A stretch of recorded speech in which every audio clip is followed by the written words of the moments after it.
I used to live in Vegas. I knew some guys that set the lines in Vegas. I've always trusted Vegas. I said for years and years and years, we have an Associated Press poll. We've got all these polls in college football. Why don't we have a Vegas poll? The reality is they have no agenda. Coaches have agendas. Media's got regional biases.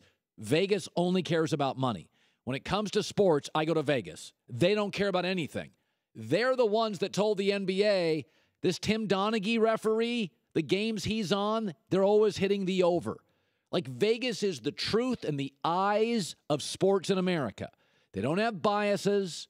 They don't have regional favorites. It's about money. So yesterday, Vegas came out with the over-unders in the NBA, and it is remarkable through the years how accurate they are. Here are a lot of them. Warriors had the most at 67.5. Celtics, 56. Houston, 55.5. Spurs, Cavs, blah, blah, blah. Lakers were at 33.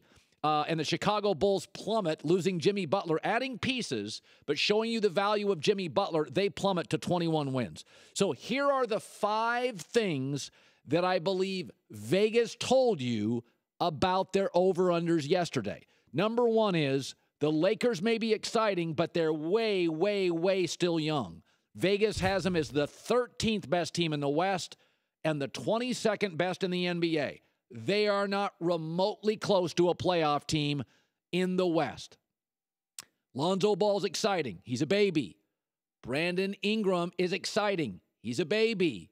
The rest of them are 23, 24 years old. Vegas told you they'll be fun to watch. They could be good in a year if they add pieces, but they're not close yet.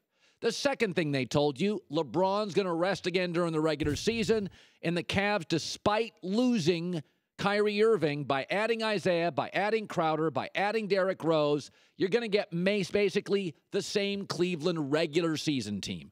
They're going to win about 53 games, probably be a 2 or a 1 seed, but probably a 2. LeBron's going to rest. There's going to be no urgency. They're going to, as an old roster, do what they did last year, which is rest starters, try to win enough games to get home court through most of the playoffs, but they won't be paralyzed by home court advantage. The third thing the over-unders in Vegas told you, the Rockets gave up a lot to get Chris Paul. Houston won 55 games last year. Vegas has them at 55.5.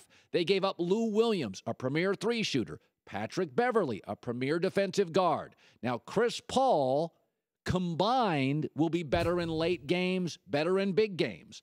But what they're telling you in Vegas is, we think Houston may be better when it meshes in the playoffs. But in the regular season, you gave up a wing backup, a big backup, and 2 important guards. We don't think you're going to be significantly better in the regular season. The West is good. You gave up a lot. We think ideally you'll be better late, but regular season, you'll be mostly the same exciting team.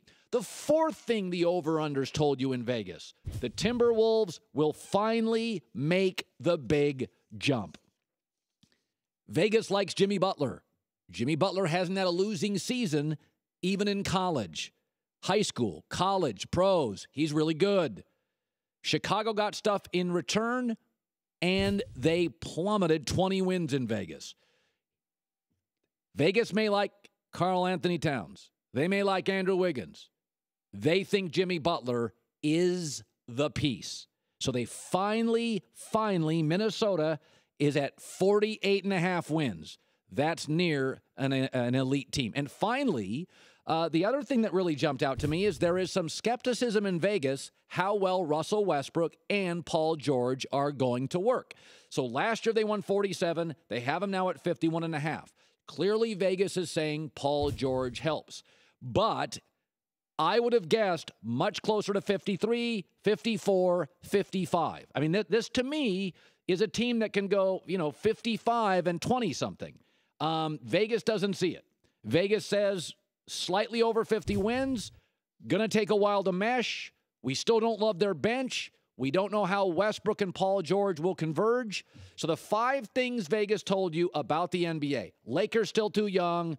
Same solid quality Cav team in the regular season. Rockets gave up a lot to get Chris Paul. Jimmy Butler and the Timberwolves finally make the jump. Paul George, Russell Westbrook, good. Vegas questions whether it will be elite. In fact, let me look at this really quickly. 1, 2, 3, 4, 3. Yeah, they have Oklahoma City as a 4 seed. So close to a 5.